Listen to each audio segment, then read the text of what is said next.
अस्सलाम वालेकुम EXL tips के नाजरीन। आज मैं अपने दोस्तों के लिए एक नुस्खा लेके आया हूँ टाइमिंग के हवाले से।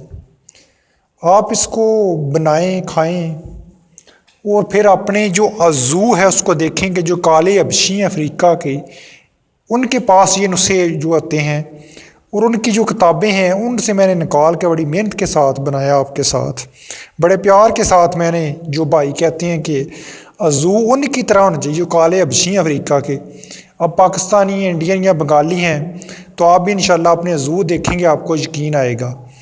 तो चलिए जी, अब लेट बिल्कुल नहीं करना। मैंने आपको नुस्खा आप लिखें, बनाएं, फ़ायदा उठाएं। इससे कबल हम आगे बढ़ें, चैनल को सब्सक्राइब करके बेल को प्रेस करो और ऑल के ऊपर ज़रूर क्लिक करो। इससे मेरी हर वीडियो आप तक बर वक्त पहुंचेगी। चलिए लिखें। पहली चीज़, सलब मिस्री भाई ने लेनी है 10 ग्राम। दूसरा, शिकाकल मिस्री 10 ग्राम। तीसरा, सतावट 10 ग्राम।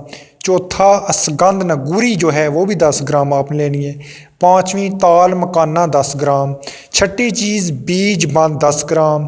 सातवीं चीज़, गरी कूंच 10 ग्राम। आठवीं चीज़ जो है गोखरू है, ये भी आपने 10 ग्राम लेना है। और आखिरी जो 9वीं चीज़ है, ये कूज़ा मिस्री 50 ग्राम डालनी ताकि मीठा हो जाए। आपने ये ना कहना कि डॉक्टर साहब ने कड़वी दे दी है, मज़ा नहीं आता। सुबह शाम भाई जो है दूध के साथ इस्तेमाल करें। टाइम रज के लगाएं घंटा जनाब अपनी रन को। बाहर वगैरह मुंह ना मारना, फिर ना आप कहना गलत मकसद के लिए यूज़ नहीं करना, बिल्कुल खुदा का खौफ करना, बिल्कुल ठीक है। बनाएं, फ़ायदा उठाएं, दुआओं में याद रखना। अल्लाह हाफिज़।